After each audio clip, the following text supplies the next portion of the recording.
मनोज जरांगे पाटील यांची आज महत्त्वाची बैठक। मराठा समाजानं अंतरवाली सराटीत बैठकीला यावं, जरांगे पाटील यांचं मराठा समाजाला आवाहन।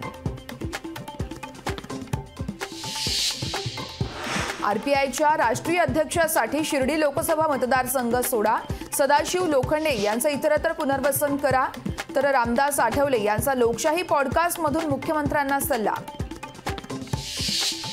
गावागावातील छोट्या पक्षांच्या पदाधिकाऱ्यांना भाजपमध्ये घेऊन स्थानिक पक्ष संपवा, भाजप पदाधिकाऱ्यांना बावनकुळेंनी सल्ला दिल्याचा दैनिक लोकसत्ताचा दावा।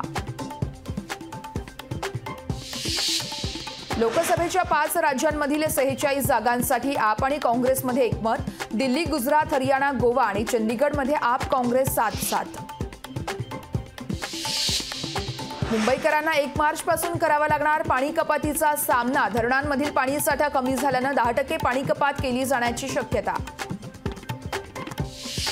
मुंबईतील सेंट्रल आणि वेस्टर्नच्या 20 रेल्वे स्टेशनचा होणार कायापालट। अमृत भारत स्थानक योजनेअंतर्गत होणार विकास, तर 26 फेब्रुवारीला मोदींच्या हस्ते होणार शुभारंभ। पोलिसांच्या अतिरिक्त वार्षिक 15 रजा कॅश करण्याचा निर्णय 24 तासात पुन्हा लागू। पोलिसांच्या नाराजीमुळे निर्णय रद्द करण्याची सरकारवर वेळ। म्हाडाच्या विरार बोरिन्समधील 2278 घरांना ग्राहकच मिळणार। 900 इच्छुकांपैकी अवघ्या 300 जणांनीच घर विकत घेण्यासाठी सादर केली स्वीकृतीपत्र।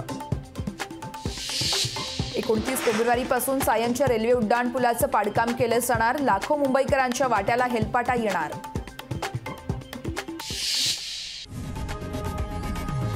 लोकशाही मराठी ऐका, पहा, जागरूक रहा।